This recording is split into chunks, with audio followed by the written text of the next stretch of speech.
are returning from executive session. Oh, I'm sorry. We're recording, yes? I'm just confirming. Yes. Yes. We are recording. Okay. Perfect. Okay, so we are returning from executive session, and I just need a motion to open our public meeting and a second. Sonia, Danny makes a motion to open. I'll second it, Sonia. Okay, thank you.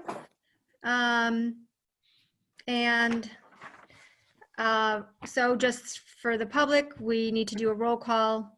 So all those in favor of opening the public meeting, Ms. Carrie Cunningham, Yes. Eric Retzner, Yes. Danny Hines, Yes. Glenn Niles, Yes. Scott Seaman, Yes. and myself, Sonia Masika. Motion passes 6-0. We are now open and in our public session. And we waive the pledge to the flag for our web-based meetings. So we go right into administrator remarks, and we can begin with Dr. Gosh if you're ready. Thank you, Ms. Masika. Yes. My two comments this evening pertain to the ongoing contingency planning that we are actively engaged in. The first set of planning has to do with our traditional end of the year awards and ceremonial rites of passage, particularly for our seniors. As of right now, the governor's latest executive order has us returning on May 16th.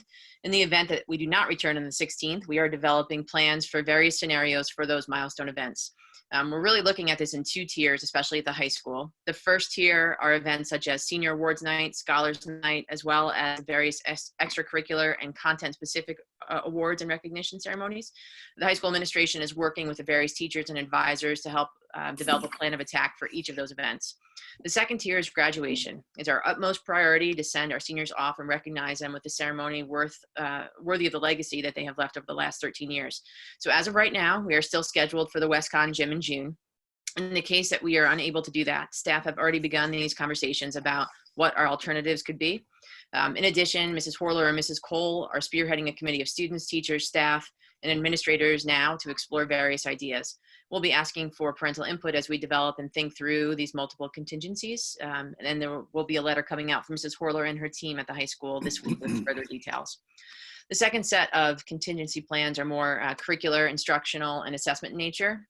Principals and directors and myself are launching a series of meetings beginning this week with content area liaisons to discuss what our extended absence from in-person instruction means in terms of our curriculum and assessment for trimester 3 and quarter 4. We will continue to meet. We have various phases sort of built in as the year goes on. We'll continue to meet to discuss what school should look like when we return.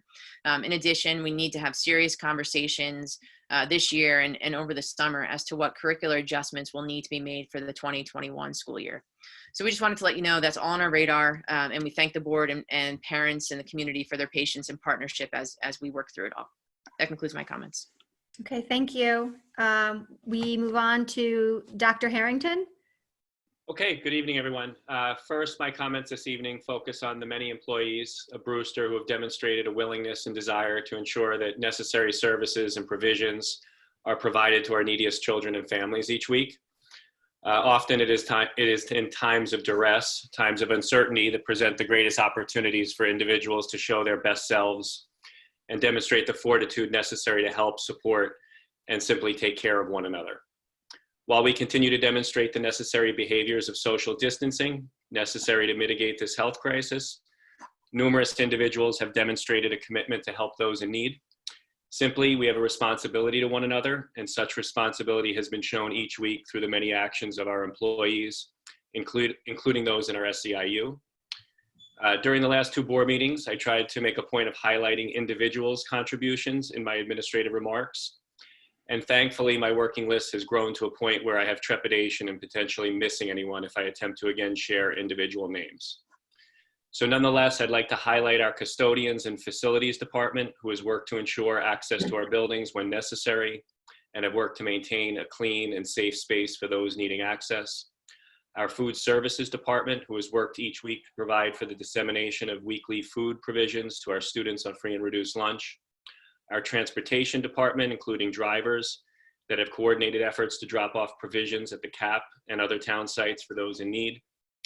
Our technology department that's worked tirelessly to support the district's efforts to ensure the continuity of instruction, and our many aides and monitors that have helped each week with the distribution of food, along with supporting the needs of each office and classrooms. Although our titles and responsibilities often differ, I'm humbled each week by the willingness of our employees to support one another and the best interests of the students of Brewster. Indeed, this health crisis has highlighted that regardless of our title or position, we all have a role to play in taking care of one another. And finally, the leadership within each department has been critical in supporting its employees and ensuring the needed and necessary work is done. So simply thank you. Second, I'd like to share that the district continues to move forward with its hiring process, and each building has worked diligently to ensure a thoughtful and thorough process of recommending high quality candidates to the district office for eventual appointment. While I personally miss the opportunity of meeting with high quality candidates in the same physical space, it has been a highlight of my week each week in meeting instructional candidates recommended for the various vacancies for next year. So we look forward to beginning to make recommendations for appointment to the board beginning at our next board meeting on May 5th. And that concludes my comments for this evening. Great, thank you so much. Mr. Carlson? Hi, good evening. I certainly want to echo the same sentiments Dr. Harrington shared with us regarding the help that our school community has provided to the community at large, and thank each and every one of them for their services. In following up on that, I just want to have another public service announcement, a reminder of the meal distribution program, which occurs each Monday from 8 a.m. to 10 a.m. at the CV Star Wells Middle School Parent Pickup Drop-Off Circle. From 11 to 1, there's an additional opportunity to pick up meals at St. Lawrence O'Toole in the village. We thank CAP for their assistance at the time. It's since moved to St. Lawrence O'Toole, and we thank both of those organizations for their support of what we're trying to do in helping out our community. As Dr. Harrington mentioned, there's a litany of people that should be thanked for this, but I definitely want to make sure that we highlight Kathy Hancock and her staff for the time that they've put into this, the thought that they put into this. It's really incredible.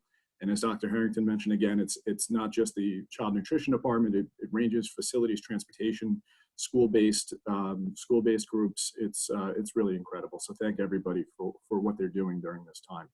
And with that, I will reserve the remainder of my comments for the budget presentation. Great, thank you. Dr. Banlow, welcome. Well, thank you, Mrs. Masika. Good evening, members of the board.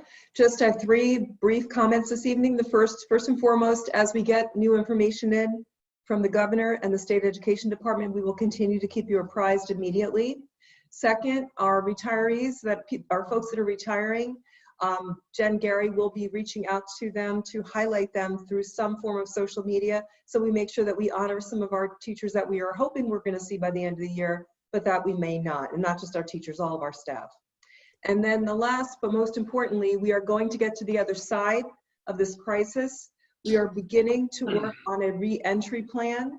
We are planning our next SHEP meeting, which is our Safety Health Emergency Planning team, and also our crisis planning team. We're working closely with the State Education Department and the Putnam County Department of Health, and most importantly, Dr. Crisaro, our school physician, who has been amazing in helping us to, first before we left, he helped us to make sure that we exited, took care of our kids, took care of the community properly. But the reentry plan is going to be, very, very big. And we really need to make sure that we have everybody, all the folks that are on the SHEP committee in on that meeting, and that we make sure that we leave no stone unturned as far as the safety of our students and staff, the social and emotional part of it for all of our staff and for our students that we will be dealing with, in addition to the educational piece, and also to the total well-being of all of our staff. So as we move through this process, I know Eric is on the committee, Mr. Gretzner is on the committee with us. We will keep the board apprised, but we will get to the other side of this, and I just wanted to fill the board in on that this evening. Thank you. Okay, thank you.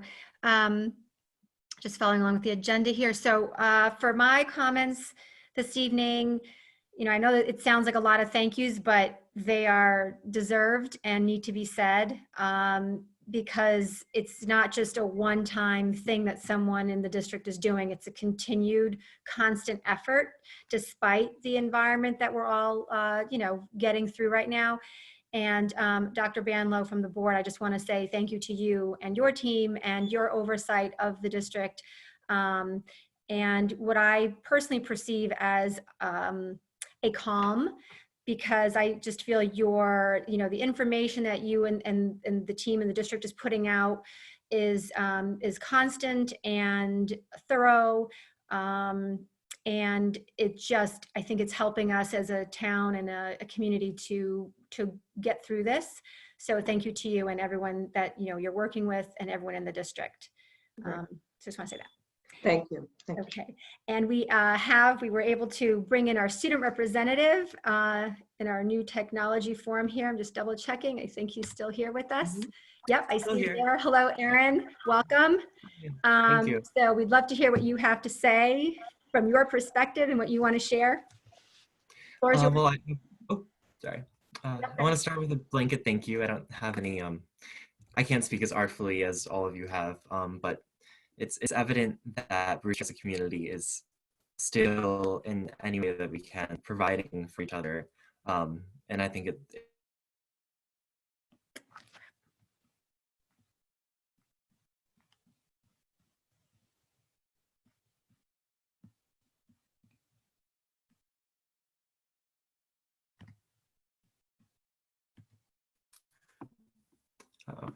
I lost you there for a minute. Did we Can catch you hear me that? now? Can you hear me now? Yep, we do. Okay, sorry, that happens sometimes. In terms of updates from the high school, the top 10 seniors, according to GPA, have been notified, and they're putting together a presentation which will be shared with the district soon. I would say a big thank you to all of the technology work that the district has been putting in, even over the years. I think that teachers and students' familiarity with Google Classroom and mediums like that have made this transition much smoother than it could have gone otherwise. So thank you, Mr. Chiller and other technology staff. Otherwise, I think that concludes my comments. Okay, thank you. All right, great. Okay, so now we can move on to our presentations, recognition, discussion for the evening. And it is all about budget tonight. So our 2020-21 budget presentation, Dr. Banlow, Mr. Carlson, Dr. Gosh, and Dr. Harrington, welcome, and the floor is yours. Okay, so I just want to, I'm going to introduce our esteemed CFO. And I've said this before, but in extraordinary times, it takes extraordinary leadership. And not only is Mr. Carlson an excellent business administrator, he runs an incredible department. The folks in his department have worked very, very hard as all of these changes have been coming out. As everybody knows, the board fully knows, he put together an incredible budget, but times changed for all of us. And his department took about a week to really dig in and change everything. So this evening, you're going to see a budget presentation. During the presentation, there may be some times when Dr. Gosh or Dr. Harrington might kick in as well. But to kind of keep it streamlined, we're going to have Mr. Carlson go through the whole thing. But I would be remiss if I did not thank him and his entire department for their incredible, just fantastic work. Thank you. So without further ado, Mr. Carlson. Okay, thank you for that warm introduction. A little overdone, but I appreciate it. So with that, I will open up the budget presentation, and I want to start just by acknowledging the Budget Advisory Committee and also our Finance Committee who met with us last Tuesday night to review our plan to move forward, which we're hoping will be a better budget for our community given this both health and also financial crisis. So again, I definitely want to thank Budget Advisory Committee and the Finance Committee for their time in meeting with us last Tuesday night. So tonight's presentation, we'll start by reviewing some of our priorities as we have over the past few meetings. This is now our 6th budget presentation, and it's really cumulative presentation of everything that we've already gone over, but we really just wanted to drill down in fine detail. So we've had our Budget 101 workshops this past fall. We're in the 9th year of the tax cap, including this year, where our average tax levy increase is just 2.1%. We continue our hybrid budgeting model, which includes zero base and historical consumption that was reviewed in detail during our Budget 101s. One of the big things that our Budget Advisory Committee shared with us was the importance to maintain the staffing level that we attained in the prior year. So as you recall, last year, we were able to make great strides in adding teaching positions for this 1920 school year. And the main pressing need of the Budget Advisory Committee was to maintain that and not have the yo-yo effect where we're adding one year and cutting in the next.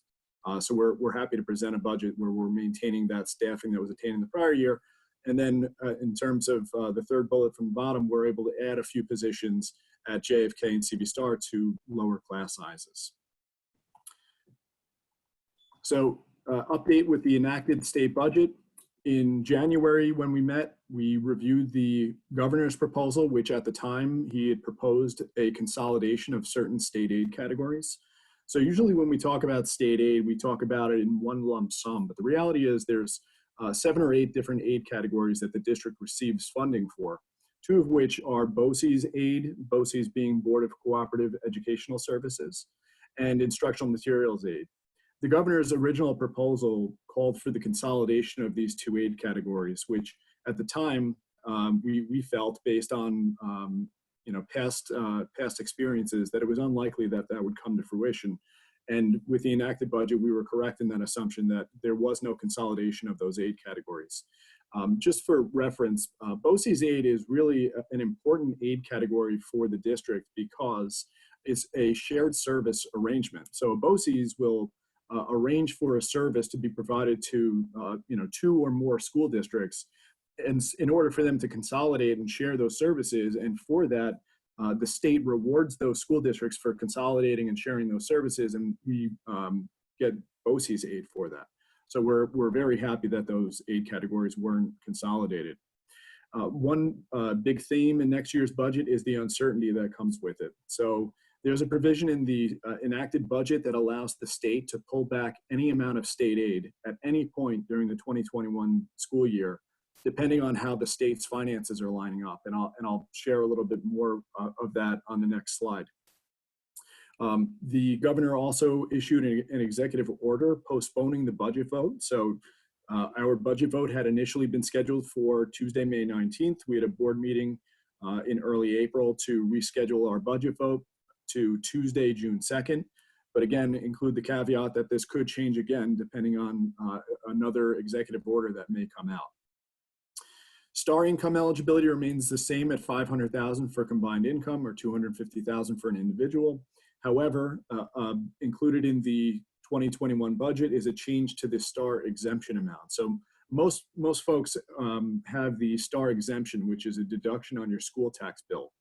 That amount is going to be frozen at the 1920 level. And the reason for that is because the state is trying to incentivize homeowners to move onto the STAR credit program, which is a rebate check that you receive after paying your school tax bill in full. And you typically get that rebate check in late October, early November, just in time for election season. So the incentive there is that if you switch to the credit, the STAR credit, you'll get a 2% increase each year. If you remain on the deduction or the exemption, that amount will be frozen at 1920 levels in perpetuity. The state's also shifting certain costs for our special needs students placed in residential facilities, pushing more of the burden on the local school districts. And finally, the New York State Tax Credit Program expired, which was a reimbursable tax credit for homeowners of local governments and school districts that remained under the tax cap. It was a multi-year program which expired in 1920 and was not renewed. So moving into more detail in terms of our revenue budget, state aid. We received less state aid than we had previously anticipated, unfortunately. The state will review its expenditures and revenues mid-year at 4 milestones: April 30th, June 30th, December 31st, and March 31st. And again, at any point after reviewing their own finances, they could decide an across the board reduction in aid to all, school districts and local governments and, healthcare agencies throughout the state, if they simply just don't have the money. So obviously right now there's conversations going on at the federal government. Governor Cuomo met with President Trump today to share with him the need for more funding to go to the states to mitigate the financial impact that this health crisis has had. So more to come on that, obviously, as time unfolds. Currently, the third bullet down here, the pandemic adjustment is a new line in our state aid allocation. So if you can recall back, we had a gap elimination adjustment several years ago that finally expired, but it plagued districts for about a decade. We anticipate that a pandemic adjustment is going to be the new GEA, gap elimination adjustment, that each year we're likely going to have our state aid reduced as the state recovers from this financial crisis. Fortunately, in the upcoming year, the CARES Act provided stimulus money to the states.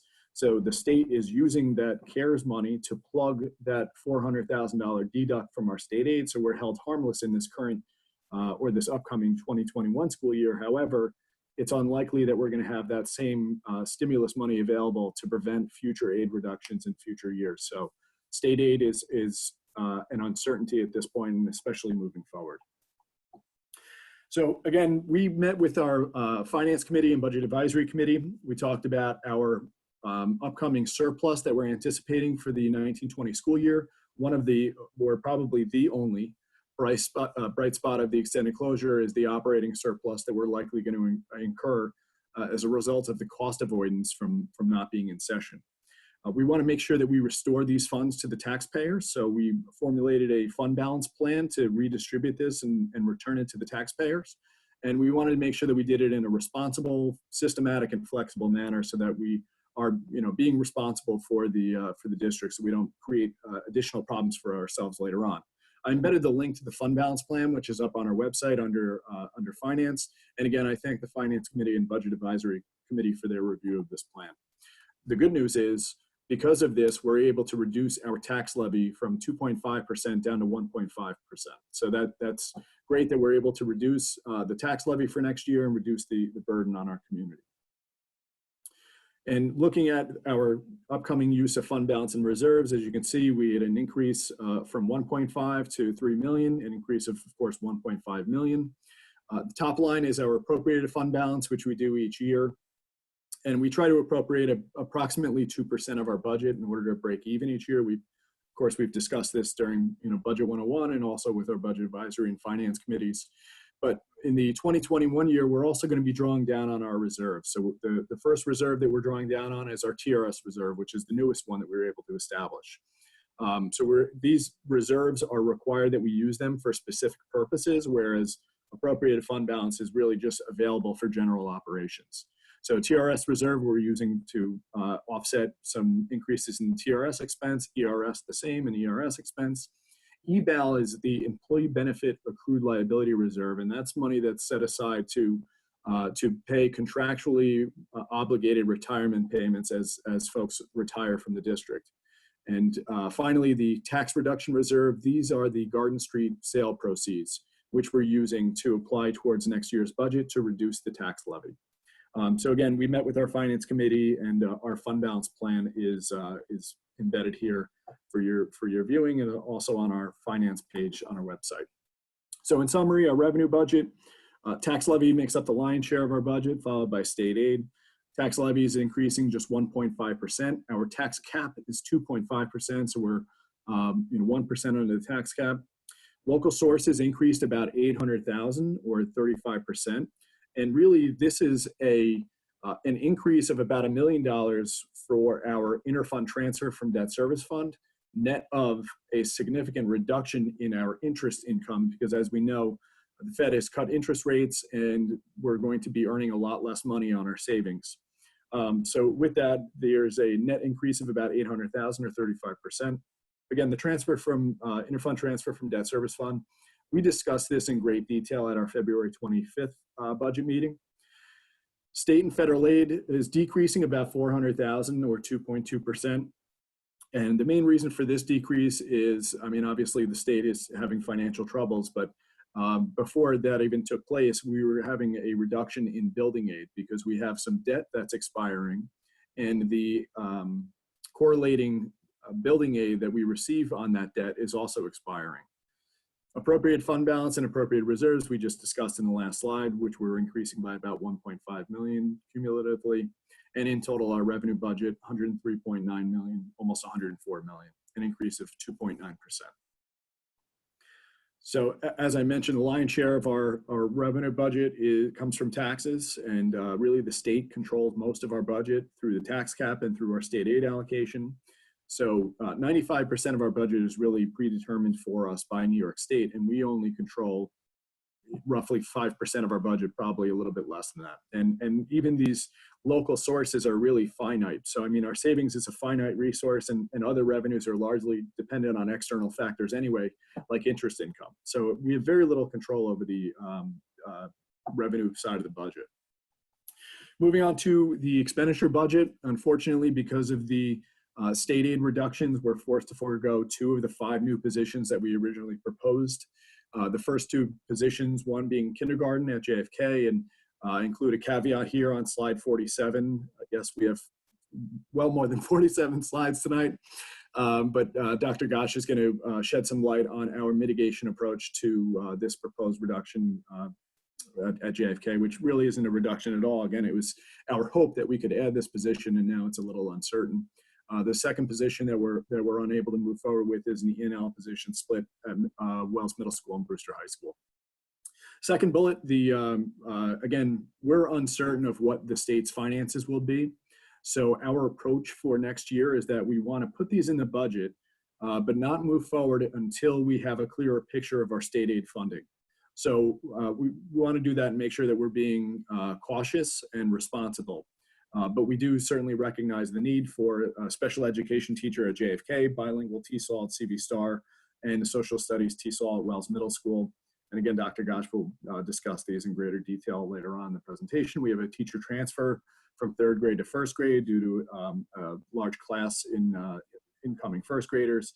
And then throughout the budget, we had other expenditure reallocations with a net zero change. So for example, we reduced our diesel fuel budget, but we also had to increase our unemployment budget, because if we're entering next year and if we have another round of coronavirus, in all likelihood, we're going to have an increase in unemployment costs. So again, there were other expenditure reallocations with a net zero change on the budget. And while I'm on that, I just wanted to comment, because we've been asked by certain folks, budget advisory and just, general public, about needs for next year. So obviously, once we return to session, we're likely going to need a lot more PPE, masks, gloves, hand sanitizer, cleaning supplies, and all of those, things that are super important.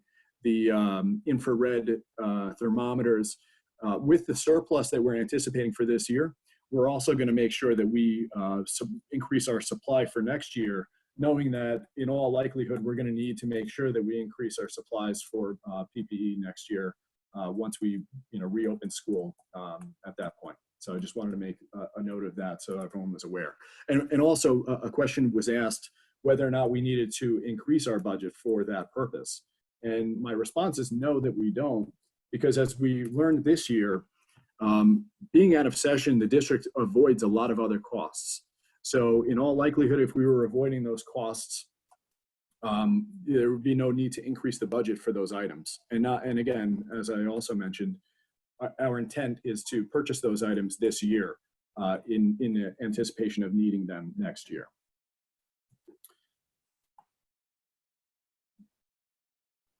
Okay, so with that, I will move on to the departmental budget. And typically we would ask our principals and directors to present this portion of the budget, since they know it the best. They're the budget builders. They're the ones who construct their departmental budgets each year, and they can certainly speak to it more eloquently than I can. But for the sake of keeping this meeting moving along and the the format of a Zoom meeting, I'm going to do my best to forge through this on my own. So this part of the budget is really what I refer to, informally, of course, as the stuff portion of our budget. So we have staff, which makes up the lion's share of our budget, and then we have stuff. So the stuff are things like textbooks, supplies, materials, contractual costs for things like, repairs and service contracts and things like that. So this is, again, the stuff portion of our budget, which makes up about 14 to maybe 16% of our total budget. And you'll see as I go through it in the upper right-hand corner, just to give some perspective on the portion of our budget that each of these departmental budgets makes up. So Board of Ed, district clerk, district meeting, and superintendent make up 0.1% of our budget in terms of the stuff. The increase for next year is due to the Vision 2025 planning that's going to go on next year. And that, again, represents the lion's share of the increase in this department. Moving on to finance, slight increase. And finance includes things like external and internal audit services, tax bill preparation, fiscal advisor services, and purchasing and things of that nature. The increase next year is mostly due to the fact that we're going to be issuing a bond in July, and our fiscal advisor will be paying for that service. So that's the reason for the increase in finance. Again, finance makes up 0.2% of the budget. Human resources, another 0.2% of the budget, is a slight increase there. Some of the things that we have in our human resources department, we have a lot of work through BOCES. And again, because we're working through BOCES, most of these expenses are aidable. So we have services for employee assistance programs, benefits coordination for our health insurance consortium. We also have a consortium for our workers' comp program, recruitment negotiations, ACA reporting, and things of that nature. Slight increase, 3.3%.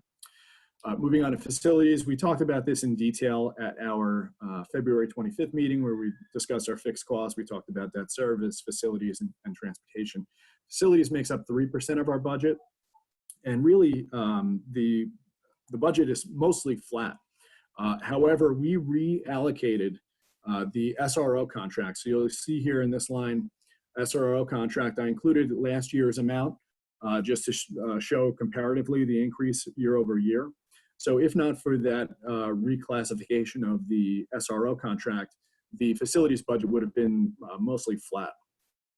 So really there's no increase within the facilities budget. Again, it's all attributable to the reclassification of the SRO agreement, which was traditionally budgeted for and accounted for in the instructional portion of the budget. So in terms of facilities, we always budget for anticipated worst case scenario. So if we were to go off of this winter, for example, in anticipation of next year, we could really be shortchanging ourselves and giving ourselves trouble we would frankly run out of money because this winter was so low in terms of snow totals and temperatures were certainly above normal. So whenever we build our facilities budget, it's always anticipating the worst case scenario. And that's not unique to Brewster. It's not even unique to school districts. It's the same approach with school districts and local governments throughout the state and the country. Because we are not able to go back out and re-levy taxes, we have to anticipate worst case scenario. And of course, we live within those means. And each year, we always underspend the budget. And in terms of other unallocated general support, these are really not, again, they're not allocated to a specific department, make up about 1.3% of our budget. In total, they've increased about 80,000. The main increases, the first increase is in unallocated insurance, and due to the Child Victims Act, the school district and all school districts throughout the state and country have seen increases in their insurance premiums. Refunds of real property taxes. This was actually a recommendation that came out of our joint finance and budget advisory committee that we increase our refund of real property tax line for the potential for challenges to assessments next year. We also have a tax cert reserve that we use to pay for tax refunds that exceed our budgeted amount. The third increase, BOCES admin and capital charge, an increase of 25,000. This is actually an agenda item on tonight's meeting. So this includes both the administrative charge as well as the capital charge. So the administrative charge increased very, very minimally. It was I believe a 0.9% increase.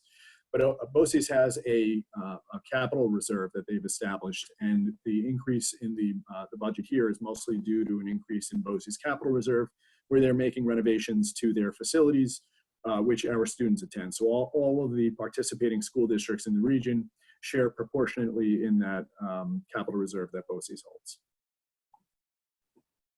Moving on to curriculum assessment and instruction. Again, it makes up just 1.3% of the budget. An increase in total for the department of $145,000, but really the lion's share of that is due to the enrollment in the career and technical education program at BOCES. So BOCES will bill us based on a 3-year average of enrollment, and our enrollment in each of the past 3 years has been increasing. And accordingly, so too has the cost to the Brewster School District. So really the main reason for the increase is an increase in our students attending the CTE program, which is, again, a mandate that schools provide multiple pathways to graduation, and CTE being one of them. In terms of contractual costs at the very top, you'll see a large reduction in the curriculum assessment and instruction budget of nearly $90,000. And that's due to the fact that last year, or I should say this current year, 1920, we were piloting a K-5 math program, so we want to make sure that we had a lot of professional learning opportunities for our educators to become familiar with this new program, which of course was a one-time event and is no longer needed in the 2021 school year. So again, this $145,000 increase is mostly due to the increase in career and tech ed, net of a reduction in professional learning. Moving on to the school buildings. So you'll see a theme with the school buildings, a reduction across the board in each of the schools. And the main reason for that is a printer and copier contract, which we changed our provider and went through BOCES in order to provide that service, which is another benefit. Again, as I mentioned, by using BOCES, we also generate BOCES aid on that. So it was really a win for the district, and Jim Treloar, again, deserves more accolades for coordinating that effort last year. You may recall a number of presentations, and we awarded a contract to BOCES for providing that service. So each of the school buildings and departments reallocated their share of the copier and printer contract to the technology budget. So you'll see a correlating increase in the technology budget when we get there. So with that said, you'll also see a reduction here in JFK, that there was a reduction in textbooks and also contractual. Again, most of this due to the one-time K-5 math program that we implemented in the 1920 year.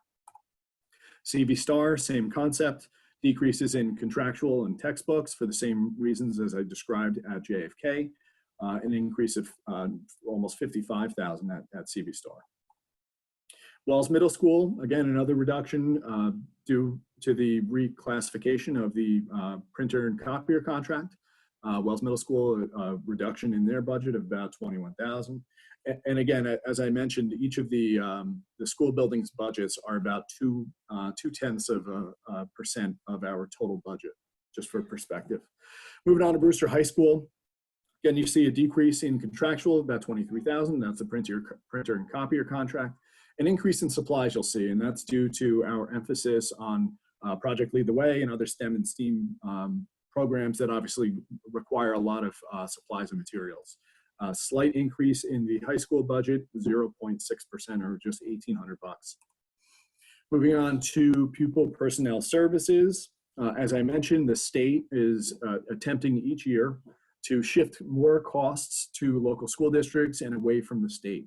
So you'll see that reflected here in the PPS budget, which increased a little over $500,000. So contractual and supplies remain about the same. Tuition had an increase. We have an additional student placed out in that category.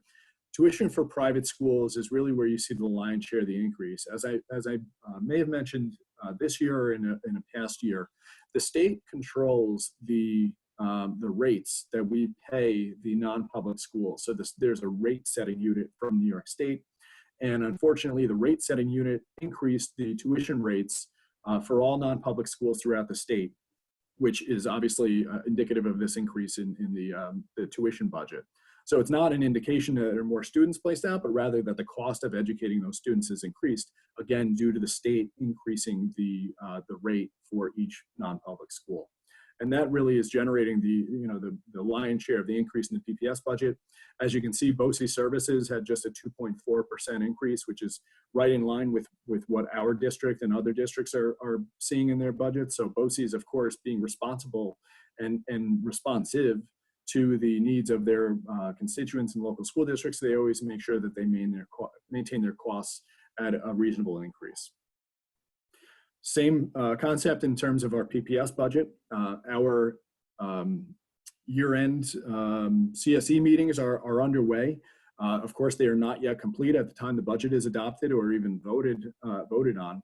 So we need to be mindful of that as we approach next year, and we can't budget for status quo. We have to anticipate that there may be future needs next year. For example, a student may move into the district that requires an out-of-district placement. And at times they can be very, very costly when we have to place a student out of district if it's the best setting for that particular student's needs. So again, we don't budget for status quo, we budget using a conservative approach. Tech and innovation makes up about 2% of our budget, and you'll see decreases really across the board here in the tech budget. And part of the reason for that is our ability, and again, accolade to Jim Treloar, for shifting a lot of our service costs to BOCES. You'll see here, contractual went down. Again, those are things that we're able to incorporate into some of our BOCES COSERs that encompass a number of things. Last year, we had a one-time server replacement, which is no longer needed in 2021. So you see a huge decrease here. Contractual and computer software decrease. Supplies a slight decrease, and then finally you get to BOCES services. As I mentioned, we've now consolidated all of our printer and copier contracts into one, and it's being funneled through the Tech and Innovation Department, so that's part of the reason for the increase. The other reason for the increase is the second round of our installment purchase agreement. So as we continue into year 2 of our technology replacement plan, we of course are starting to pay back the borrowings from prior years as we, again, continue on in our tech equipment replacement plan. So in total, tech and innovation has an increase of about $264,000. Moving on to PE, health, and athletics, which makes up just 0.4% of our budget, an increase of about $28,000. Really the main reasons for the increase, supplies in terms of our athletic teams. We have a number of teams that are in need of new equipment, new jerseys. Mr. Berardo's lobbied hard to make sure that we advocate for our athletes, and we want to make sure that we get certain teams new equipment, new uniforms. We'll be doing that next year. An increase in our BOCES services for things such as Section 1 membership, official fees, family ID, and huddle. An increase again of $28,000. Moving on, performing arts budget, minimal increase, about a little under $6,000 in our performing arts budget. Really the main reasons for those increases, supplies and really materials that are going to be going into set production for plays. The Performing Arts Center, our Director of Facilities, Glenn Fryer, has taken an interest in our Performing Arts Center. Want to make sure that we begin to upgrade that room, which hasn't really been renovated or touched for nearly 20 years. So we're going to start to focus our emphasis on the Performing Arts Center, make sure that we put some money into that room for our students. Finally, on other unallocated instruction, which makes up just 0.1% of our budget, really only 3 items here. One is the health services contracts that we pay other local school districts for providing health services to our students who attend non-public schools within their boundaries. So for example, we have Brewster resident students who attend Kennedy Catholic High School in Somers. So Somers Central School District provides health services to those students on our behalf.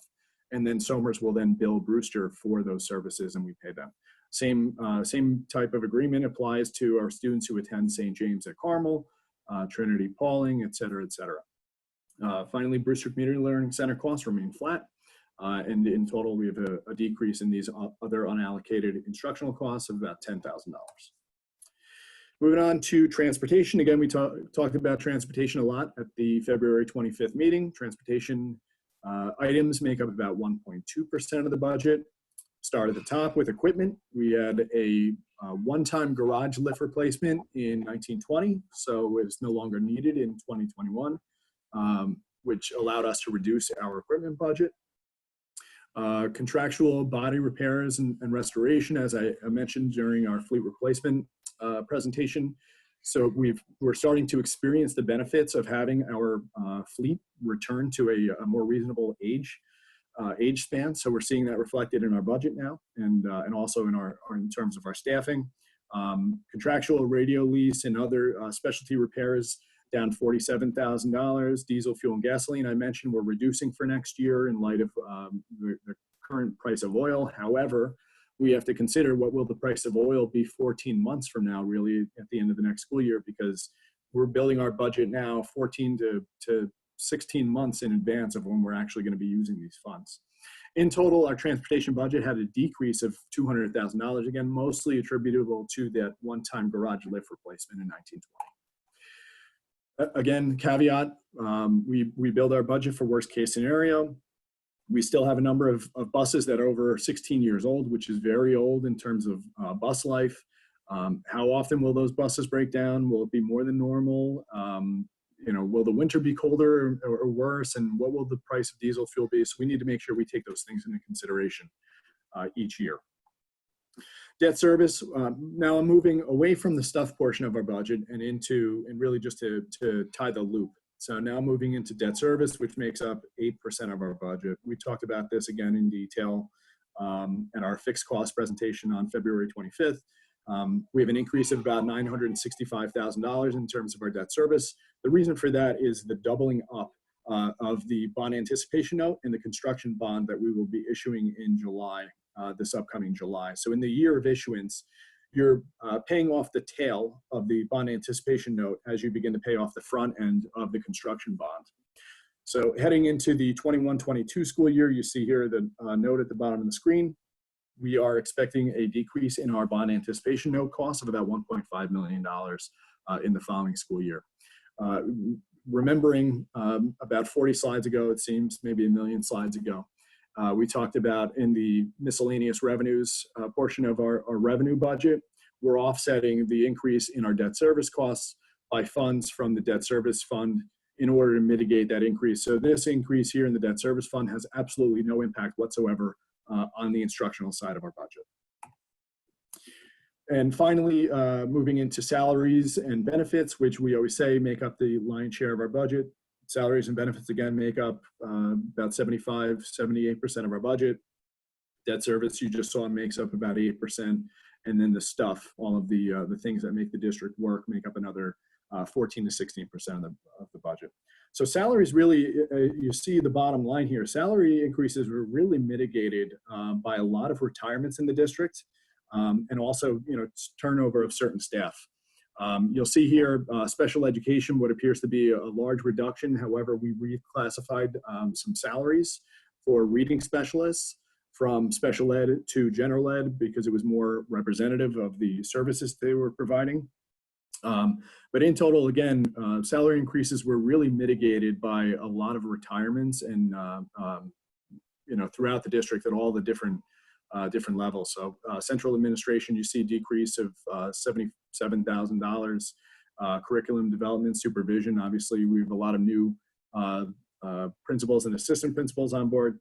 And finally, co-curricular clubs and athletics, slight reduction in there. And that is due to the, you'll see the staffing change made in the athletics department, the assistant to the athletic director, that reduction is shown there.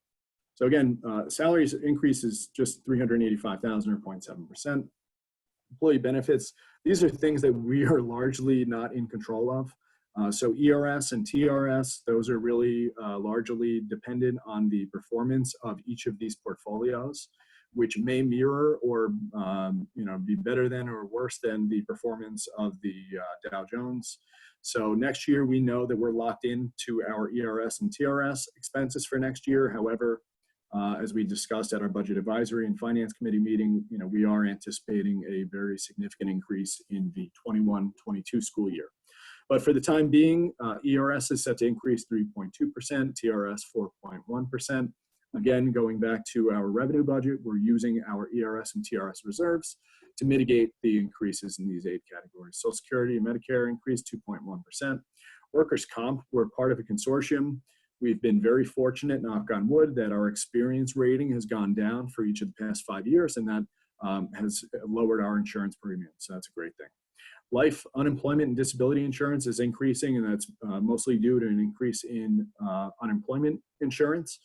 Again, I mentioned that our unemployment budget for this current 1920 was probably not reflective of what our normal needs are. And then again, anticipating that we may have additional costs in 2021 if there is a second extended closure, we want to make sure that we were protecting ourselves by increasing that portion of the budget. Hospital, medical, and dental insurance increased about 2.3%. Other union benefits, just 1.8%. And retirement payments, again, these are contractually required pursuant to collective bargaining agreements, an increase of $200,000. Again, that entire $200,000 is mitigated by the use of the employee benefits accrued liability reserve, so there is no impact whatsoever on the instructional portion of our budget. In total, employee benefits increased 3.2%. So that presentation of the budget was probably more practical in how the budget builders, approach their budget, because budget builders fall within each of these functional totals. And, all of this is really driven by New York State. They're the ones who dictate to us what we call each category. And it's a uniform system of accounts that each school district and local government in New York State abide by. So if you look at our functional totals, an increase in general support of about $900,000 or 10%. Again, the lion's share is due to the SRO contract. Instruction, an increase of just 7%. And again, the reason for that mitigated increase is due to the reclassification of that SRO contract from instruction to general support. Transportation, we talked about going down. Employee benefits up 3.2%, debt, et cetera. In total, our expenditure budget is $103.9 million, or nearly $104 million, an increase of 2.9%. So I went through this a few times, how our budget's spent. I'm distracted. My kids just came into the room. So our budget, 78% salaries and benefits, about 8% debt service, 14% the stuff, all the stuff that makes our district work and helps our departments run and for the benefit of our students. And with that, I will now turn it over to Dr. Gosh to spare me and take over the next few slides. They knew it was my turn, Mr. Carlson. That's why they came in to say hello. All right. So moving into staffing, this is a photo from our summer new educator orientation. And due to the support of the board and the community, we were able to add positions last year, resulting in the strengthening of our programs and increased curricular offerings for our students. Looking forward to the 2021 budget, our goals are threefold. Number one, as Mr. Carlson previously stated, to continue to build on our gains from 1920 in terms of our programmatic offerings. Number two, to decrease class size in identified problem areas. And number three, to continue to meet mandates in a way that serves the needs of all of our students. So with those three goals in mind, we'll head over to JFK and what staffing looks like. As you remember, we added 4 teaching assistants this year, mid-year, in order to address enrollment increases since the beginning of the school year in both kindergarten and first grade. While we cannot continue those teaching assistant positions, we are proposing that we reallocate a section from third grade to first grade, a teaching position, which is an identified problem area right now. We know that the current kindergarten is above class size guidelines. And so moving into next year, we would like to take a third grade position and move that to first grade. Due to the decrease in state aid, again, as Mr. Carlson mentioned before, we are begrudgingly changing a recommendation from our initial March staffing meeting, or presentation, I should say. So at this time, we are not recommending to add an additional kindergarten section. However, as always, this is a grade where we are constantly watching enrollment. At this point, we are currently at 170 students enrolled for kindergarten for next year, which is on par for previous years. Our demographer, and maybe I could talk about this in the next slide, Mr. Carlson, if you don't mind. Our demographer predicts that next year we could have up to about 220 students. So here's our plan. We have check-in meetings scheduled in 2-week increments with Dr. Zamperlin and his staff beginning on June 1st. So every 2 weeks from there on out, we are going to get updates. He's very good, Dr. Zamperlin and his staff, at updating us anyway on what those numbers look like. But we're going to have formal check-in meetings. We're going to make a decision by August 1st at the latest. So if the number is above the class size guidelines by August 1st, we will make sure we address that by adding a section in kindergarten. On to CV Star. So as I just mentioned, we are reallocating a section from 3rd to 1st grade. So it is a loss for CV Star, but is overall budget neutral.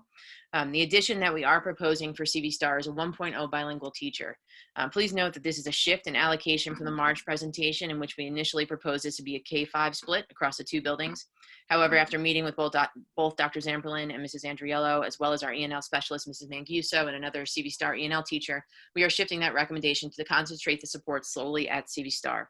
So the purpose of this position is twofold. First, we are looking to meet a mandate that we are currently not meeting in 12 out of the 13 grade levels, which is our bilingual education requirement.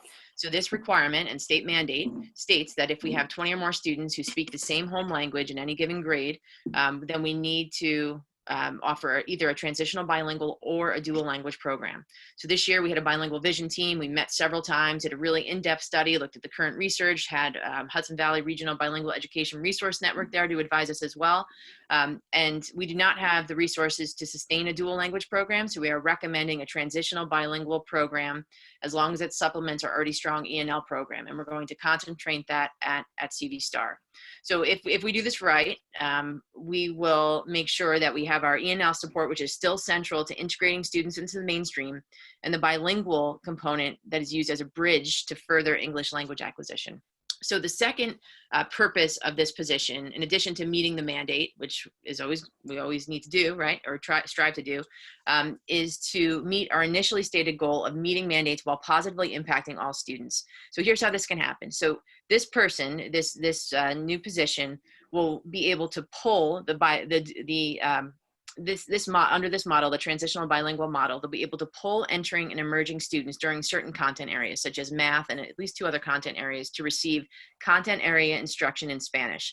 And what this does is it allows the students' home language to be used as a bridge to learning English while learning content at the same time. So while those students are getting targeted instruction in their level language 1, it will also decrease class sizes for non-E&L students in certain content areas across certain grades.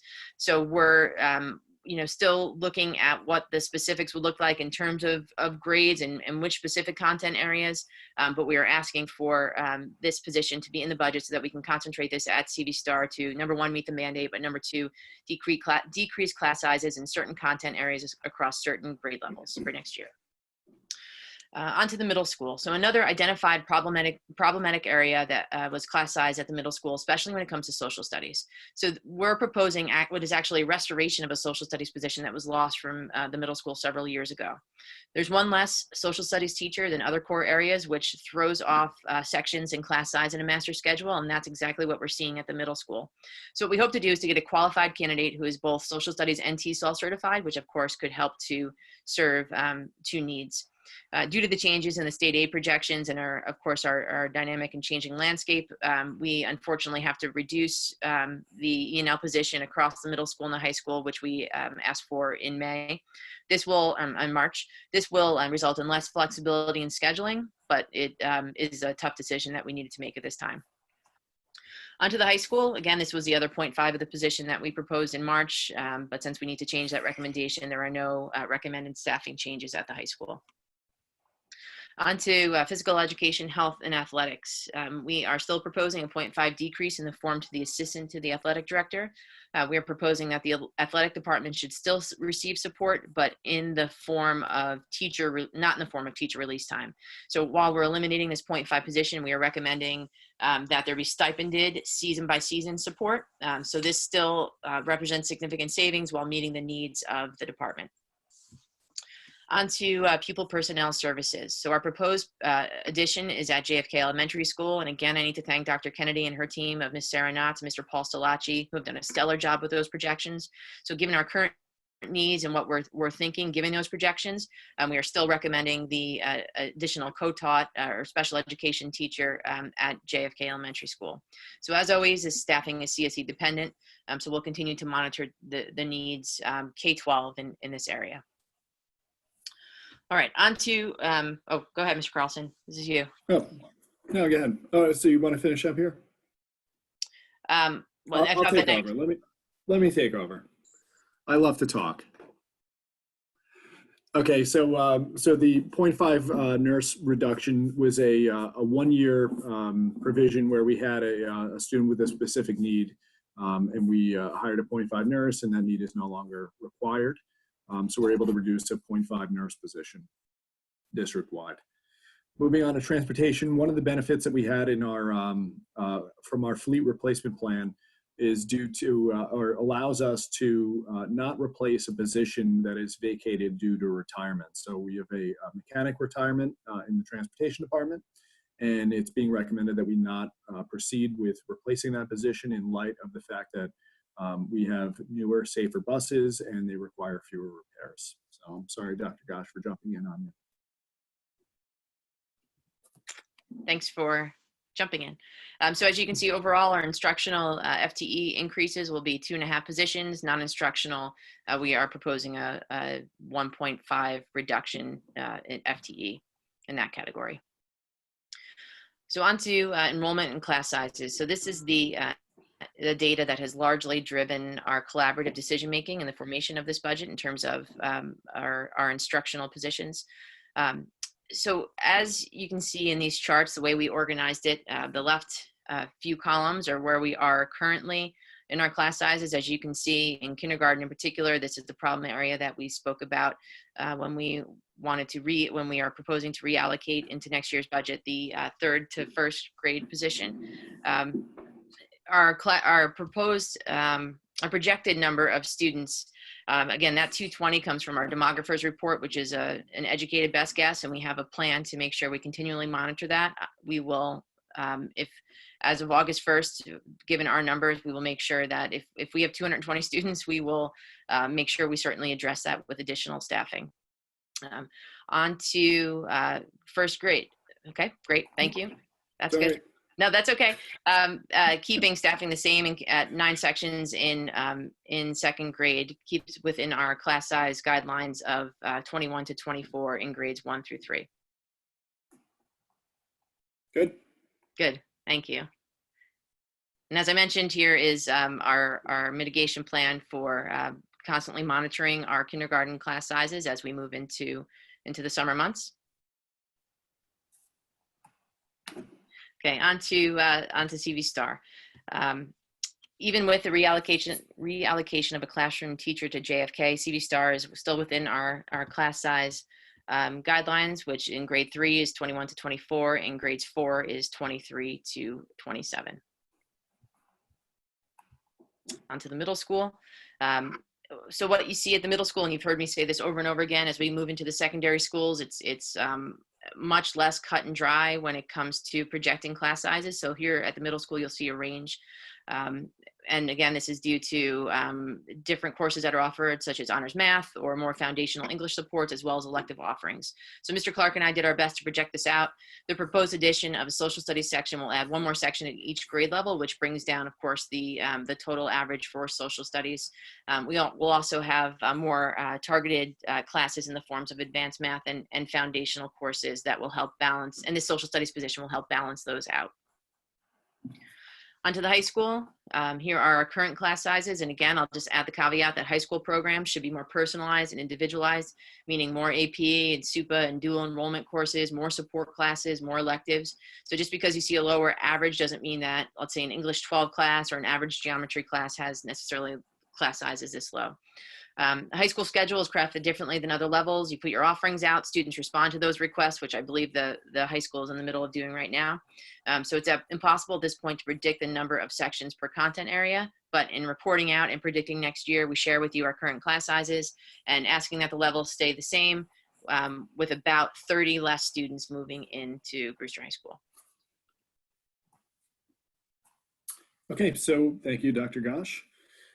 So with that, just a quick summary. So our annual budget vote is scheduled for tentatively currently June 2nd, which is a new date, again, based on the governor's executive order.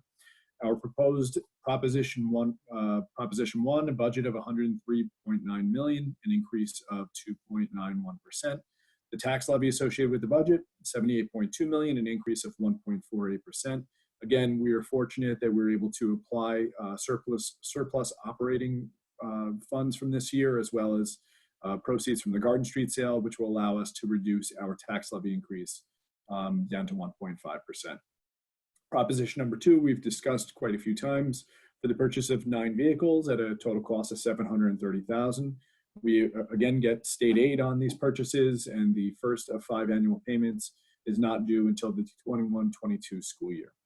So I embedded links to both of these items, Proposition 1, our budget, and the fleet replacement plan presentation, which was presented on February 25th. So I mentioned throughout the expenditure presentation just some concerns that we have entering 21-22, and certainly it includes volatility that is beyond our control. So we're anticipating that there will be a very low consumer price index, which limits the tax cap, which is the district's main source of funding. With that, we'll have limited state aid for next year, or I should say 21-22, and that's likely going to be due to negative pandemic adjustments. Fund balance, we're not going to be able to rely on our fund balance because we are now implementing our fund balance plan to draw down on a surplus, so there will be less fund balance available to mitigate those state aid shortfalls. The stock market has taken a beating over the course of the past month, so we're anticipating very high ERS and TRS pension contributions.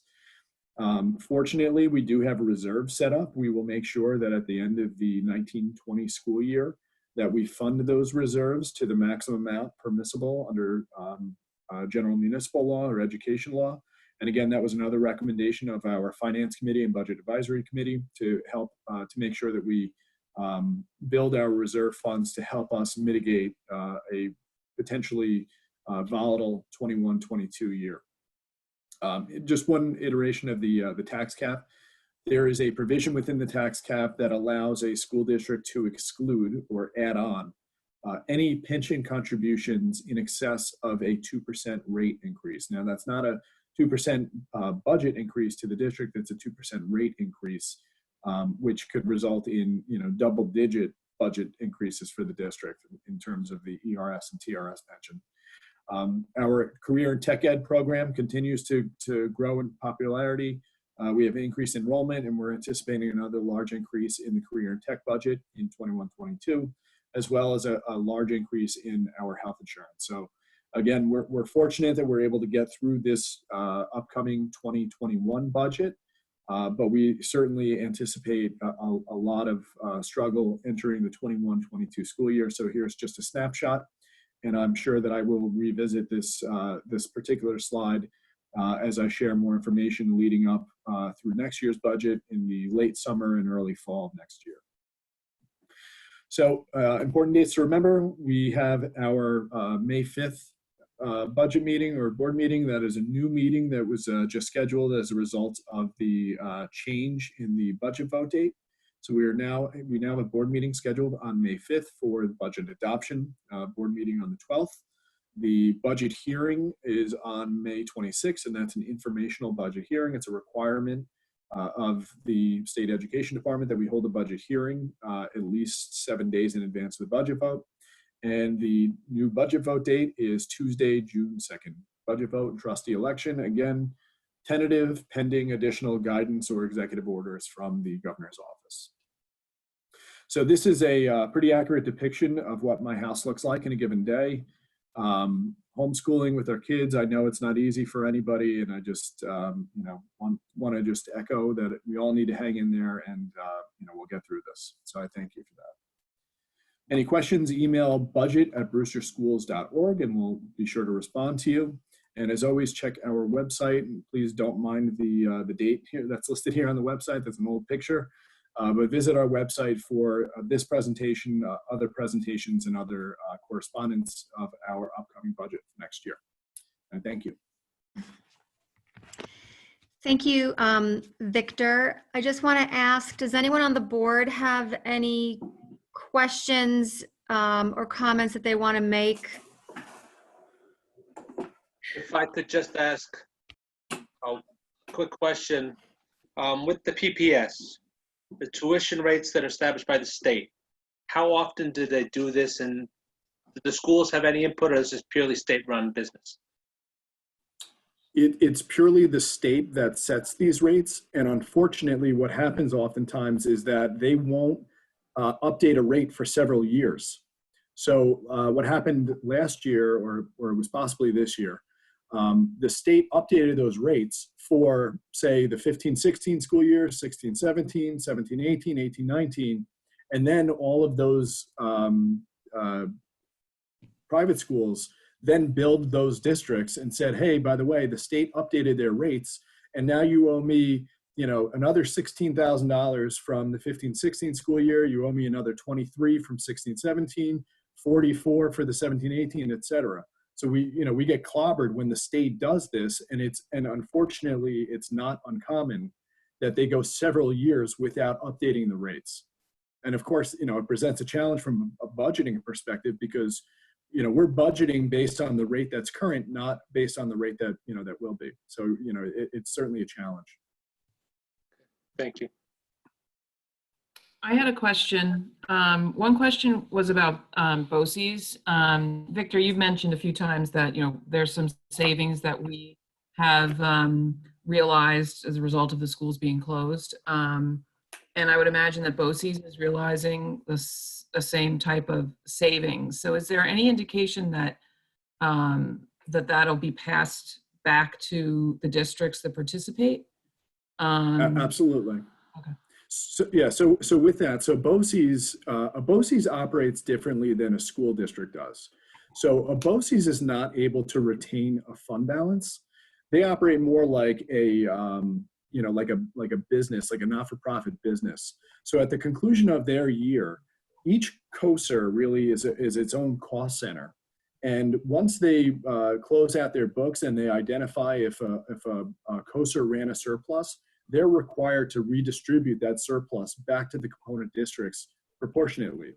So part of our revenue budget and part of our anticipation of the 1920s surplus is that we will receive a large refund from the BOCES for the surplus that they're going to receive. So again, yes, we're definitely going to, BOCES is also going to experience a surplus. And the good thing is that that surplus is then restored back to the participating school districts. Okay, thanks. I had one quick other one. On the social studies TESOL position at Wells, I know just from prior presentations that it's not always easy to find TESOL certified teachers. So I just wondered if when we're searching for this teacher, we don't find one that's TESOL certified, we'll still proceed with hiring a social studies teacher, no matter what? Yes, absolutely. So social studies would be the main certification, and TESOL would be the supplemental certification. Okay, thanks. Yes. Anyone else have any questions from the board? Yeah, I have a couple. Sonia, can you hear me? Yep, go ahead. Yep. All right.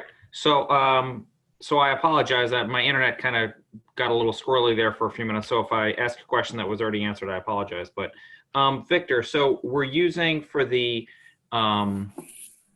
different reserve funds that we're using for the retirement and things like that.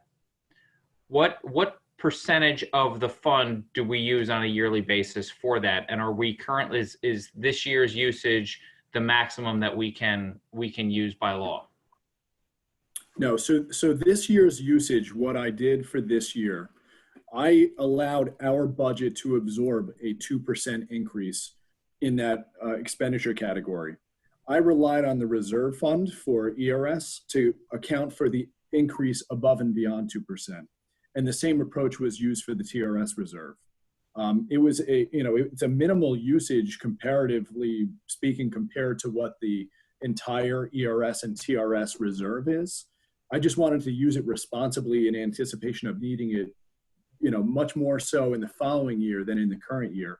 But still, again, it also had to do with the fact that the increases in ERS and TRS were not excessive. They're pretty, fairly reasonable considering what they've been in past years. So again, the portion of the reserve fund was just used for that amount above 2% in each of those expenditure categories. Okay, terrific. And so I don't know if you can answer this question particularly, but so we went from a 2.5% tax levy to a 1.5% tax levy. What's the difference in that to the average homeowner? The difference to the average homeowner, I could probably pull it up. I could actually, let me pull it up and I'll respond to that later on in the meeting. Okay. Because I do have that, I just don't have it right in front of me. Okay. And the amount of funds that we use for Garden Street, that also is by law, right? You talked about that in the previous one, the amount that we use for that. Yep. So the Garden Street sale, that money is required to go into a reserve for tax reduction. And the reserve for tax reduction has a maximum life of 10 years. Traditionally, a school district will, or a local government will use that reserve for the period of 10 years, draw down on it using a declining balance method so that in the 10th year, or I should say the 11th year, after the proceeds are exhausted, you don't wind up with a fiscal cliff. We've accelerated our timeline in our use of the Garden Street proceeds to utilize that over a period of 5 years as opposed to 10. The detriment at the end is really a slightly larger cutoff in year 6 as opposed to year 5, but certainly not so detrimental that would prohibit us from wanting to do that. We're required to put out each year, and it'll be part of our budget statement, a schedule of reserves. And part of that schedule of reserves shows the upcoming uses of our reserves and anticipated future uses of it, all of which, all of that information will be included in that schedule. Okay, great. And just thank you to everybody for your thoughtfulness and your thoroughness going through this process. I know it's, like we talked about, it went from looking like a pretty good year to a complete different change. I know everybody's had their hands in making sure we were prepared for that for next year and the future. And so thank you all very much. Sure. And Eric, I think I could give you, an estimated number. Of course, we can't project tax rates just because of the many things that go into the tax rate setting process. But if I were to use last year's, all of last year's inputs, what I could say is the tax levy is reduced by roughly $800,000 as a result of this change, or this most recent change. A single average, or the average single family home in Carmel, Patterson, and Southeast, and again, these figures are provided to us from the Putnam County Department of Real Property Tax Service. So for Carmel, which is a very small portion of our community, the average savings for a single family home valued at $381,000 is about $82. Patterson, the average assessed value of a single family home, again, this is reported by Putnam County, $267,000 would see a savings of about $60.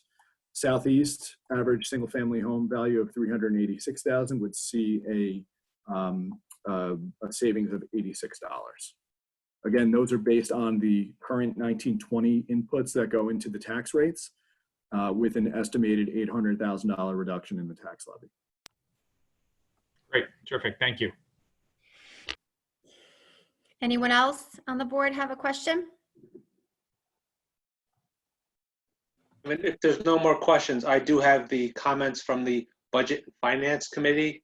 I'm representing for them, and so if we have nothing else, I can give those highlights if it's all right. Yep, please, thank you. Okay, we just wanted to point out that we once again thank everybody for going through the budget over and over and over to come up to where we are, to be reactive to the community and to let them know there's a lot of thought going in while keeping the staffing levels as they are and even able to add. That's a great accomplishment.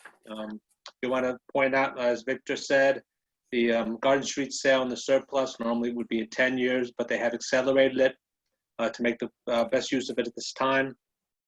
A lot of neighboring districts have gone to their maximum levels, are very close to it.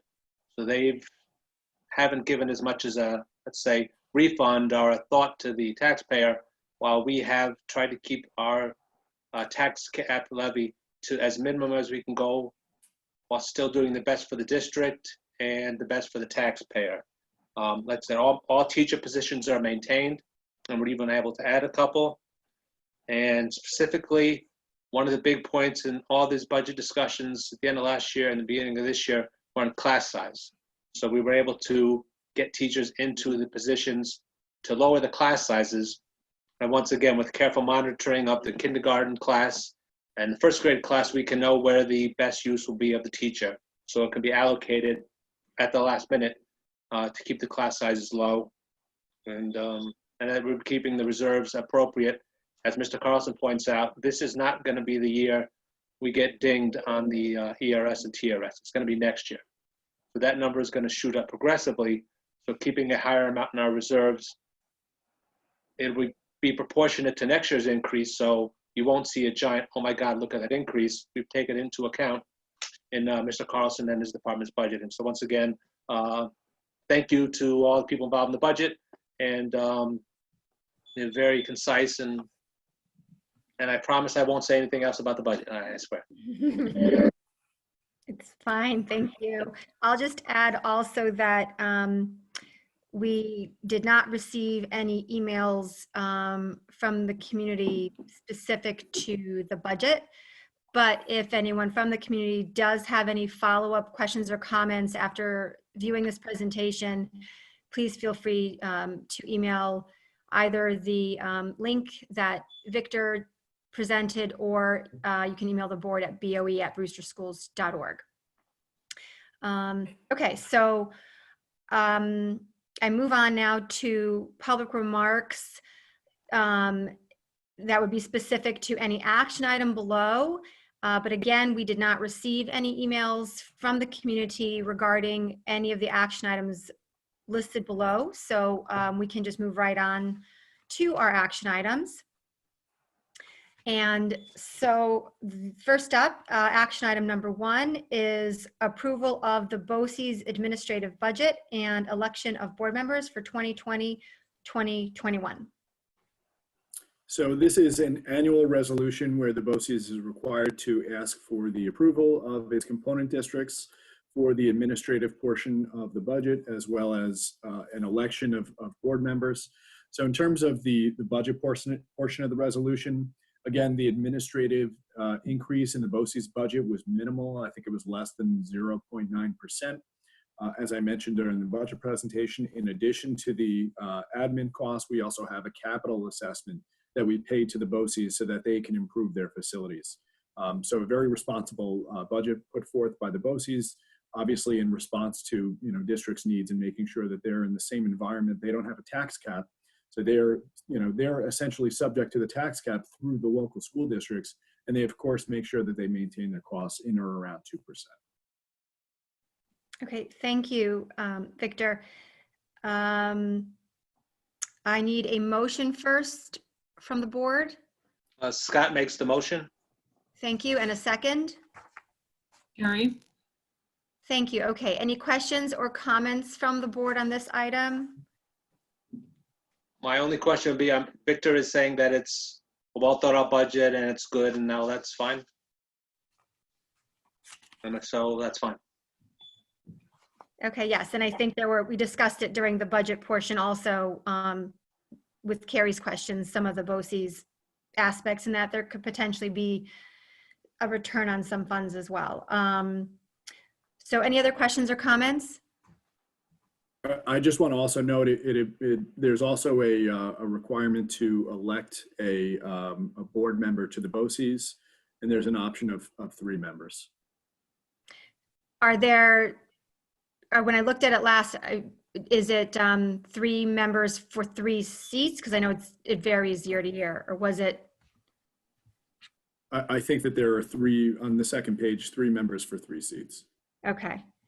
just to make sure that I read that right. So in that case, they fill the vacant seats. So Sure. we can vote for both of those in the same line item? I'm assuming because it's listed that way. Sure.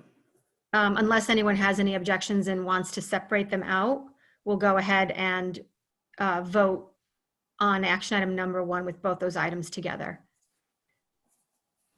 Okay. So I need to do a roll call vote. Just do this. Ms. Carrie Cunningham, how do you vote? Yes. Mr. Eric Gretzner, how do you vote? Yes. Mr. Danny Heinz, how do you vote? Yes. Mr. Glenn Niles? Yes. Mr. Scott Seaman? Yes. And myself, Sonia Masika, I vote yes. Motion passes 6-0.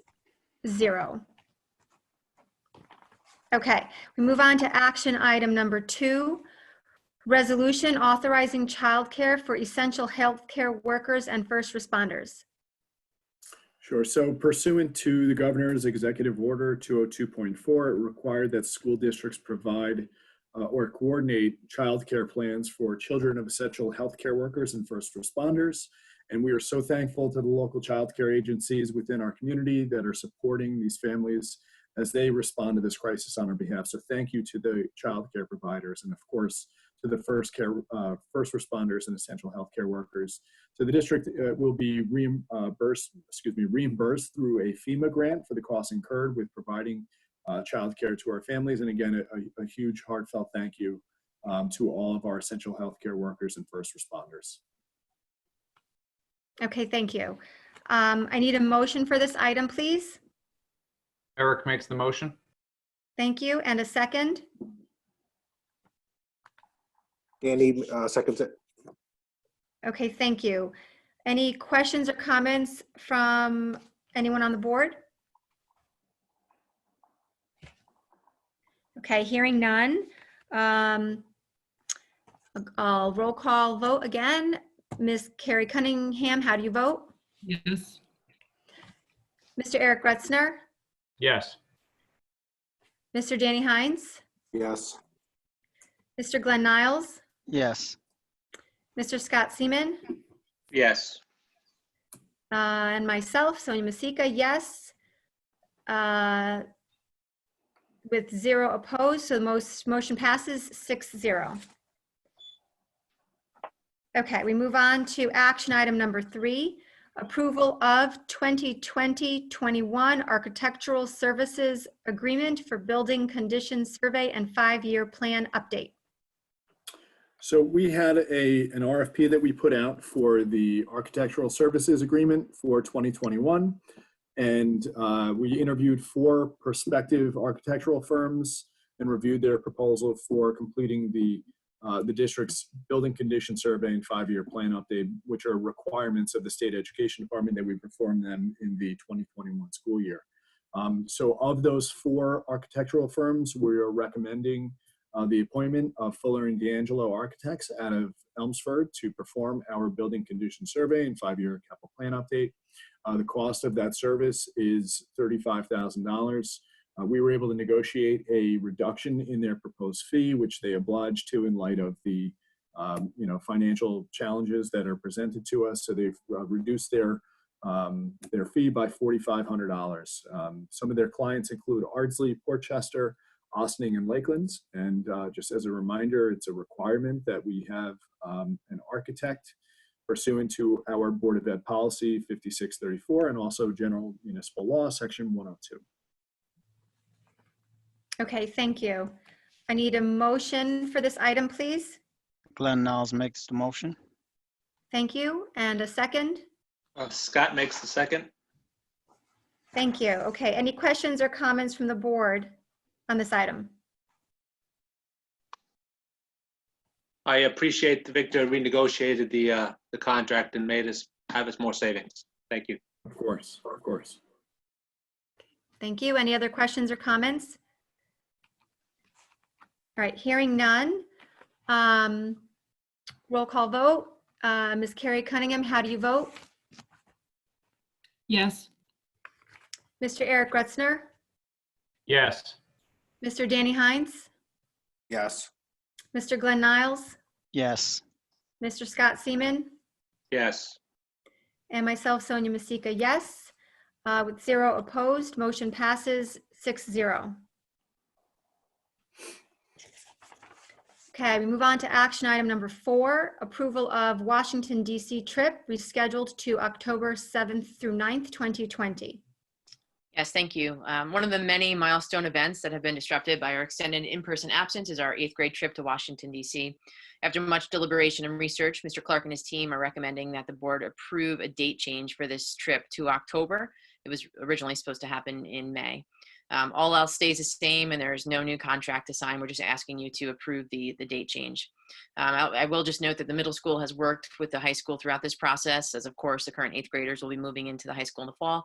The 2 buildings will work to have staff chaperones for both schools to be represented, and all other previously stated protocols will be followed. Okay, great, thank you. I need a motion for this item, please. Carrie? Thank you, and a second. Eric makes the second. Thank you. Questions or comments from the board? Okay, hearing none. Well, I'll just add, I'm glad we were able to come up with another solution for this. So thank you for that. Okay, so roll call vote on this. How do you vote, Ms. Carrie Cunningham? Yes. Mr. Eric Gretzner? Yes. Mr. Danny Hines? Yes. Mr. Glenn Niles?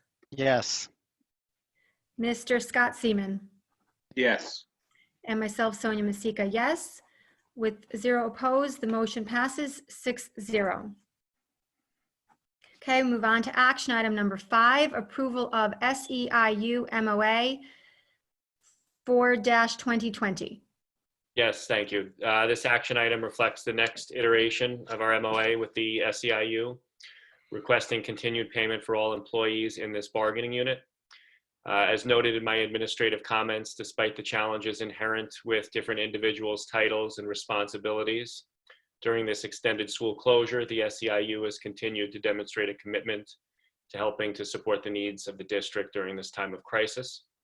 While the governor's executive order had directed schools to close through May 15th, this present MOA takes us through the next board meeting on May 5th in an effort to provide the board with the flexibility and opportunity to make decisions given that circumstances may evolve and change day to day and week to week.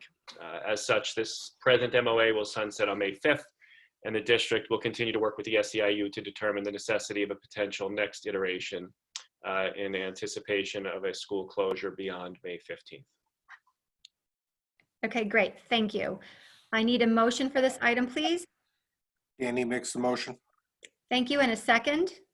Glenn seconds the motion. Thank you. Any questions or comments from the board? Just one question. We're having it expire on the 5th because that's our next meeting, even though we know the schools aren't opening till at least, they're close to at least the 15th. So we can just, whatever we're gonna do, we're gonna redo at the 5th meeting as opposed to extending it to the 15th today. Yes, it gives the board the flexibility to make changes going from board meeting to board meeting. And at the time at which we worked with the SEIU, the governor had not yet issued that executive order to May 15th. Thank you. I have a question related to this item, but if, let's say they change the date for the vote and it gets pushed back, does that require us to push back the May 5th adoption date? Because it has to be a certain number of days prior to the vote, in which case would we, I guess we would have to have then a special meeting just for the purpose of this MOA. So I'm sorry, Sonia, I'm not understanding. Push back the vote for? Yeah. So maybe Victor can answer this. So if we, Push back the budget vote. yeah, if the Is that what budget, the June 2nd no longer, if like that gets pushed into later June or something, the budget adoption by the board has to happen a certain number of days prior to the vote. Can we still adopt the budget on May 5th, or would we have to push that date back? No, there's no requirement that you, adopt it, I should say, in advance. So in other words, if the board is ready to adopt the budget on May 5th, in its current status, the board can go ahead and adopt the budget on May 5th, even if the budget vote is postponed for a later date. Okay, So I just wanted to make so sure. short answer is no, there would be no requirement to change the meeting, for the budget adoption. Okay, yeah, and the reason I ask is because if for some reason that made us cancel that meeting, then we'd be stuck with still needing something for the SEIU with the date the way it is. So we're fine, okay. Thank you, I'm sorry. Just wanted to clarify that. All right, any other questions from the board?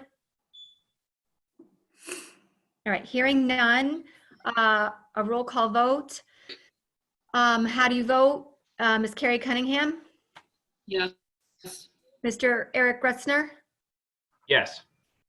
Mr. Danny Hines? Yes. Mr. Glenn Niles? Yes. Mr. Scott Seaman? Yes. And myself, Sonia Masika, yes. With 0 opposed, the motion passes 6-0. Okay, we move on to our consent agenda. Anything on this, Mr. Harrington? Sure. Just a quick note. I believe Mr. Arnie Nordstrom is present virtually this evening, and a note of congratulations. He's on our consent agenda. He has served as a part-time nurse and is being appointed as a full-time probationary appointment, filling the vacancy left by Ellen Quinn's retirement. So Mr. Nordstrom has made a positive impact on the students and staff in Brewster, and we certainly look forward to his many years of success in supporting the health needs of our students in Brewster. Okay, thank you. I need a motion for the consent agenda, please. Scott makes the motion. Thank you, and a second. Carrie? Thank you. Any questions or comments from the board on anything on the consent agenda? Okay, hearing none, I'll take a roll call vote. How do you vote? Ms. Carrie Cunningham? Yes. Mr. Eric Gretzner? Yes. Mr. Danny Hines? Yes. Mr. Glenn Niles? Yes. Mr. Scott Seaman? Yes. Myself, Sonia Masika, yes. With 0 opposed, the motion passes 6-0. Okay, we move on to remarks. Public remarks. So this would be any emails that came in on any other topics that weren't related to budget or the action items. And we did receive one email regarding National Junior Honor Society. What will the application process be for 7th graders in our current circumstances? And how will honor roll, high honor roll be affected for the 3rd and 4th quarters for all of those who, could possibly qualify for high honor roll or honor roll? Sure, I'm happy to take that if that's okay. Yes, please. Thank you. Sure. So I spoke with Mr. Clark and Mrs. Hernandez this afternoon about National Junior Honor Society. Mrs. Price is our advisor for that.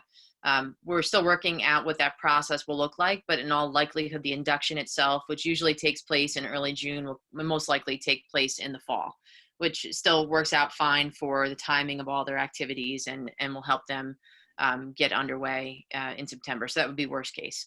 In terms of high honor roll, again, I spoke with Mr. Clark and Mrs. Hernandez, and after extensive discussions, high honor roll will just be awarded for just quarters 1 and 2.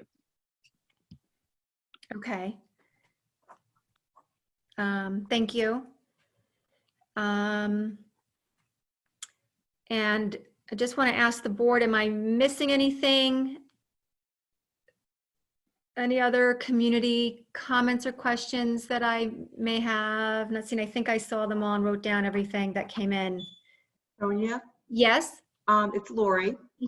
I think there was one that came in last week just with a suggestion for a senior end of the year activity. So we did take that suggestion just so that person knows if they're on. And we're going to bring that to the committee. Okay, so just, it was a suggestion about senior, you said senior activities. Yeah, an end of the year celebration, celebratory idea. So we're going to give that to the committee. Okay, perfect. Thank you. Okay, so let's see. So now we move on to board remarks and committee updates. All right, anyone on the board have anything they'd like to comment on? Or just, I have a couple of small items. okay, The superintendent's group, the NISBA, Westchester Putnam School Boards, they all have letters that they want different boards or community members to send to our federal representatives requesting maybe federal aid at this time for the states, the schools, and all the responding groups. I'd like to see if maybe the board would like to look over the samples that are out there to see if it's something we can do to show support or something we want to do. And if so, also maybe it's something we could get out to the community or, put on the school website or something.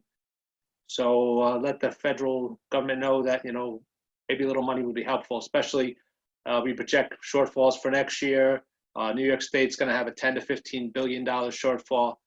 Maybe it's some way, if we show interest, maybe we can be the squeaky wheel that gets the grease. So if it's something we could consider. I'm hoping everybody has completed their census, or they're locked in their house for a month. Please, if you haven't, please do it. Let everybody know about the census, because that will also get us federal money.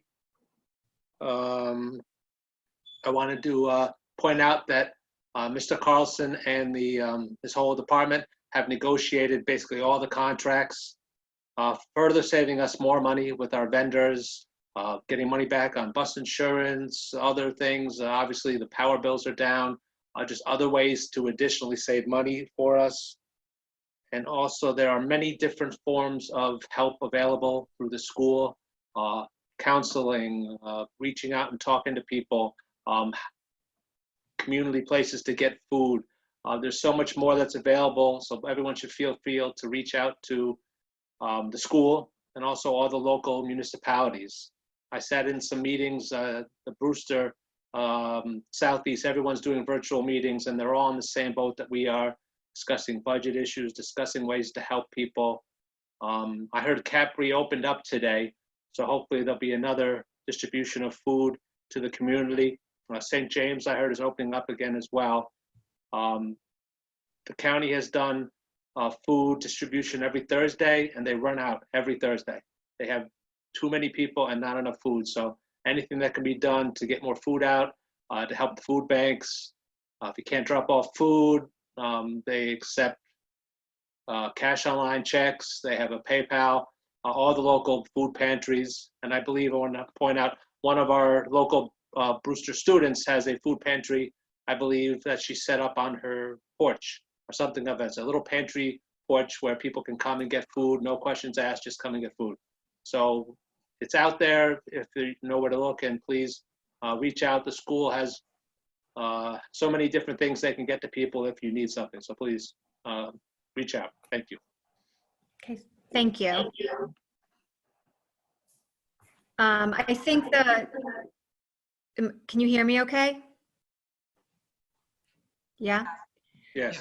Okay, the form letters that we probably should take a look at that. I mean, more voices, the better. So we'll take a look at some of those samples and you see what, we want to do with them. I think we have access through one of their links. And I just want to add also that, so NISBA, New York State School Boards Association, represents, 700 New York school districts.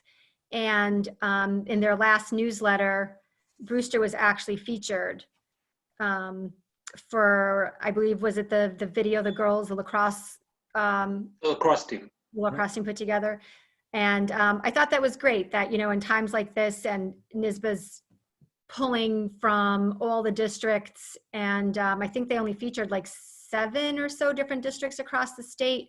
So it was great to have us kind of get out there and show how we're, just keeping spirits up and what our kids are doing. So I thought that was great and worth mentioning as well. Anyone else have anything they wanted to add? So Sonia, just real quick, I just wanted to say thank you very much to Dr. Gosh and to Dr. Banlow. That letter that went out last week to the district as far as what the grading is going to look like for the rest of the year. Obviously, these are unprecedented decisions that had to be made, but the letter was complete. It was obviously collaborative. There was so much input. Just thank you so much, because I know it was really on a lot of people's minds. I had people asking me questions, and since that letter has gone out, those questions have stopped. So really appreciate how much hard work went into that, and the way that you went about coming to those decisions. It was terrific. So thank you very much. And Sonia, can I add to that? I want to thank Dr. Gosh and Mr. Treloar, but also all the teachers and support staff that took part in that, because it was, as Eric said, it truly was a decision with a lot of conversation, and people's points of view were taken into account. So I just want to also echo that. Thank you. Okay. We now move on to upcoming meetings. Our next meeting is May 5th, which will be the budget adoption and remarks. If anyone in the community has, again, remarks or comments you'd like to make, you may email the board and the superintendent at boe@brewsterschools.org. And we actually now need to return to executive session. So I need someone to make a motion to adjourn to executive session for discussion with our legal counsel regarding proposed, pending, or current litigation. And no action will be taken, so we won't be returning for any votes. And I need a motion for that, please. Eric makes the motion. Thank you. And a second. Danny? Thank you. And all those in favor, Ms. Carrie Cunningham, Yes. Mr. Eric Grutzner, Yes. Mr. Danny Hines, Yes. Mr. Glenn Niles, Yes. Mr. Scott Seaman, Yes. and myself, Sonia Masika, yes. Motion passes 6-0. We are adjourned to executive session. Thank you, everyone.